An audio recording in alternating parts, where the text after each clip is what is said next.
Hi everyone, welcome back to the channel to a new video. তো ভিডিওটা তো শুরু করছি ট্রেন থেকে, তোমরা ব্যাকগ্রাউন্ড দেখে বুঝতেই পারছো। আর আমার কাছে আছে ওই ব্যাকপ্যাক আর লাগেজ, যা আমার মানে দুদিন ট্রিপের জন্য যা দরকার, আমি সেই সব নিয়েই এখন চললাম উত্তরপাড়ার দিকে। এখন ব্যান্ডেল স্টেশনে বসে আছি আর ট্রেনটা ছাড়ার টাইম আছে 8:33-তে। তার মধ্যে এসেছিলো দিলখুশ, তো ইচ্ছা করলো কিনে নিলাম। আর এদিকে ওয়েট করছিলাম ট্রেন কখন ছাড়বে, কারণ টাইম হয়ে গেছিলো বাট ট্রেন মানে ছাড়ছিল না। তো ধীরে সুস্থে পৌঁছাবো, তাড়াহুড়োর কোনো ব্যাপার নেই। আর ট্রেনটা ছেড়ে দিয়েছে। আর সব থেকে ভালো ব্যাপার, আমি অনেকদিন পরে ট্রেনে ট্রাভেল করছি, প্লাস আমার ফেভারিট সিট কাটা জানলার সিট আমি পেয়েছি। তো আগে যখন ট্রেনে খুবই ডেলি প্যাসেঞ্জারই হতো, তখন এই সিটটাই আমার সব থেকে ফেভারিট ছিল। আর এই যে কথা বলতে বলতে দেখো নেমেও পড়েছি। তো এখন উত্তরপাড়া নেমে গেছি আর এখন যাচ্ছি শ্রেয়ার বাড়ি। আমাকে একজন নিতে এসছে, তাকে দেখানো যাবে না এখন আপাতত। ওহো, তো তাহলে তো এতক্ষণ ওই জন্যই তোকে নিইনি। তো সৌমি আমাকে নিতে এসছে।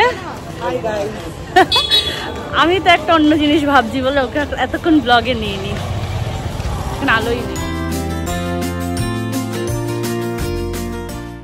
আচ্ছা, তো এখন শ্রেয়ার বাড়ি যাচ্ছি। এখান থেকে ওয়াকিং ডিস্টেন্স, হেঁটেই চলে যাচ্ছি।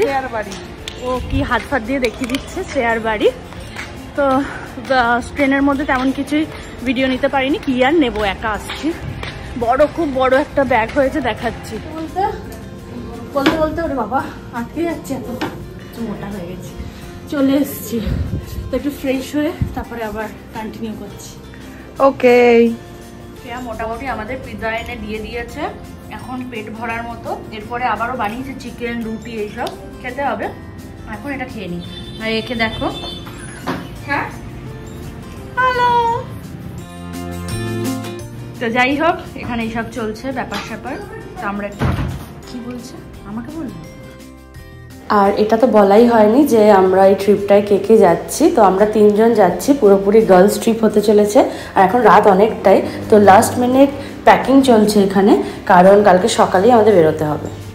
তো এখানে গোছগাছ মোটামুটি কমপ্লিট হয়ে গেছে। এই ঘোর পিঠটা দেখা, কত বড় ব্যাগ হয়েছে তোর। এটা বেসিক্যালি শ্রেয়ার ব্যাগ, এখানে একটা ব্যাগ, এটা সৌমির লাগেজ, আর আমারটাও ভীষণ একটা বড় হয়েছে। দেখ আমরা কি সব করছি, সব উঠিয়ে ফেলে দিয়েছি। আর এই 3টে সব থেকে বেশি ভারী আমারটা হয়েছে। কি বলিস? সব সময় বেশি ভারী আমার, কারণ তুমি নিয়েছো এত বড় মেকআপ। তো সবারটা নিয়েছি, শ্রেয়াও নেবে না। আমরা তোমাকে খুবই অ্যাপ্রিশিয়েট করছি মু, থ্যাংক ইউ সো মাচ। যাই হোক, তো আবার পরে আসছি। এবার ডিনার করার টাইম, কারণ অনেক রাত হয়েছে। তো শ্রেয়া এখানে একটা খুব সুন্দর চিকেন বানিয়েছিল, চিকেন আর রুটি খেয়ে নিলাম। Hi everyone, good morning and welcome back to the channel to a new blog.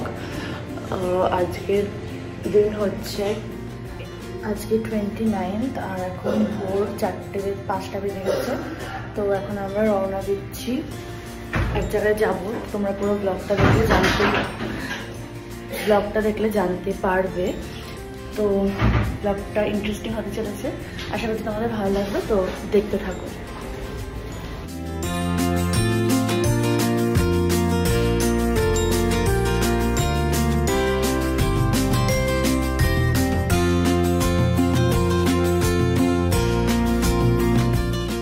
Durga বলে বাড়ি থেকে রওনা দিলাম। আর এখন কিন্তু ভোর 5টাই বাজে, কারণ আমরা গতকাল এই উবেরটাকে মানে স্কেডিউল করে রেখেছিলাম যাতে সে টাইম মতো আসে।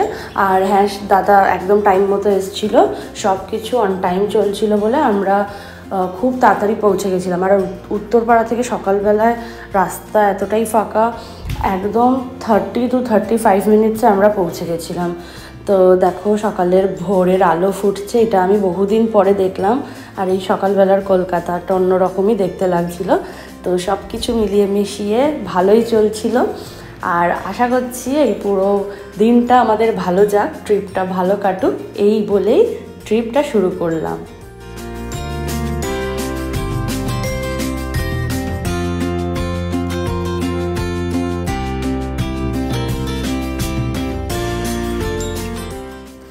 আমাদের এখনের আপাতত ডেস্টিনেশন হচ্ছে স্প্ল্যানেড বাস ডিপো, কারণ আমরা বাসে করে যেতে চলেছি। আর দেখো এতটাই টাইমের আগে পৌঁছে গেছি যে এখন জাস্ট 5:35 মতোই হয়েছিল। আর আমাদের অনেকটা টাইম ওয়েট করতে হবে, ঠিক কথাই, কিন্তু একটু আগে আসা ভালো আর কি। আমাদের বাসের টাইম ছিল 7টা, তো ওখানে রিপোর্টিং টাইম 6:45 মধ্যে তো ঢুকতেই হবে, তাই আমাদের হাতে এখন আছে অনেক সময়। 5:36 আর আমরা এখন স্প্ল্যানেডে পৌঁছালাম। কেন স্প্ল্যানেডে পৌঁছালাম আমি একটু পরে বলছি। আমাদের যাওয়ার তো কথা ছিল ট্রেনে করে, কিন্তু ফর সাম রিজন সেটা হয়নি, তো বলছি পরে। নেমে নি আগে আমরা আজকে সকাল থেকে এসে একটা সেলফি পর্যন্ত। ভাই আমার ও আচ্ছা মাথায় আর কি নেবো, ওখানে আমি সানগ্লাসও বিক্রি হচ্ছিল, নিয়ে নিতে পারি। তারপর তো ওইখানে বসতে ছিল, দুটো সানগ্লাস আছে। কেমন একটা বিধ্বস্ত লাগছে এখনই বাবা, সব সাল্টিয়ে। বাসে উঠলাম, বাস একদম টাইম মতো ছেড়ে দিয়েছে 7টায়। আর বলছিলাম যে কেন আমাদের এই বাসটা করে যেতে হচ্ছে বলবো, তো চলো বলি। আমরা এখন যাচ্ছি একটা SBSTCর নন এসি বাসে করে। আমাদের তো বেসিক্যালি যাওয়ার কথা ছিল তাম্রলিপ্ত করে হাওড়া থেকে দীঘা, তো তার জন্য প্রিমিয়াম তৎকাল কাটারও কথা ছিল, আর সেটা একদিন আগে হয়।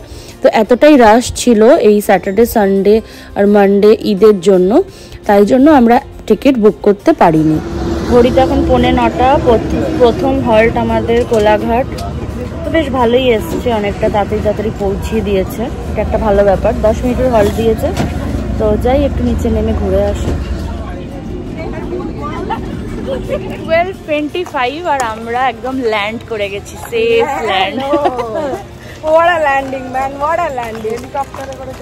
তো যাই হোক, একটুখানি রাস্তাটা এখন ঘুরিয়ে দিয়েছে যা দেখতে পাচ্ছি। ওদিকে মন্দিরের কনস্ট্রাকশন চলছে, লাস্ট মোমেন্ট ফিনিশিং কাজ অ্যান্ড অল, তাই মনে হয় এটা। তো এইখান থেকে টোটো পেয়ে যাব, তো বাকিটা দেখা হচ্ছে একদম রিসর্টে গিয়ে। কেন এত কষ্ট করে নন এসি বাসে আসতে হলো সেটা পুরোপুরি আমারই কারণে, কারণ ওরা বারবার বলেছিল যে খুব কষ্ট হবে এত গরমে, কিন্তু আমার মনে হচ্ছিল যে আমার একটু ভমিটিং টেন্ডেন্সি আসছে বাসে, মানে বদ্ধ জায়গায় থাকলে, তাই জন্য আমি বলেছিলাম যে একটা খোলামেলা বাসে করে যাওয়াই ভালো, তাই জন্য। কিন্তু ভীষণ কষ্ট হয়েছে, বিশ্বাস করো, ভীষণ কষ্ট হয়েছে। তো যাই হোক, এখন আর কষ্টের কথা ভেবে লাভ নেই, তাহলে ট্রিপটা একদমই এনজয় করতে পারবো না। আর এই যে চলে এসেছি আমরা আমাদের হোটেলে, তো ফাইনালি পৌঁছে গেছি।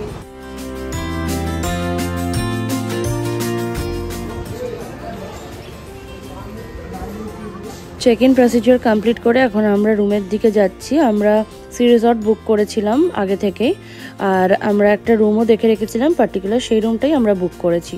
আর এখান থেকে ভিউটা খুবই ভালো। হ্যাঁ, সি ফেসিং না এই হোটেলগুলো, কারণ এগুলো পেছনের দিকের হোটেল, কিন্তু বাকি সব অ্যামিনিটিসের দিক থেকে ভালো বলেই বুক করা হয়েছিল। আর সুইমিং পুলটাও আমাদের দরকার ছিল, সেই কারণে। অন্য একটা ভিডিওতে আমি পুরো এই প্রপার্টিটার ব্যাপারে শেয়ার করব ভেবেছি, তো করলে আমি এই ভিডিওর তলায় ডেসক্রিপশানে লিঙ্ক দিয়ে দেব। আর এই রাইট সাইডে আছে ঢেউসাগর, খুবই কাছে। আর মানে উদয়পুরের থেকেও এটা কাছেই পড়ে মোস্ট প্রবাবলি, কারণ এটা এই রোয়ের একদম লাস্টে পেছনের দিকের হোটেলটা। সত্যি কথা বলতে গেলে এখন ভীষণই টায়ার্ড, তো খাবার অর্ডার করেছি, খেয়ে দিয়ে একটা ঘুম দেব। দুপুরের খাবার চলে এসছে, আমরা অর্ডার দিয়েছি। বলে দিই, এখানে আমরা নিয়েছি 2 প্লেট স্টিম রাইস, একটা ফিশ ফিঙ্গার উইথ মেয়ো, একটা ডালের সাথে যাবে আলু ভাজা, তারপর আলু পোস্ত, একটা চিকেন কষা। তো আমরা খাবারটা খেয়ে নিই, ততক্ষণের জন্য বাই, দেখা হচ্ছে পরের ভিডিওতে।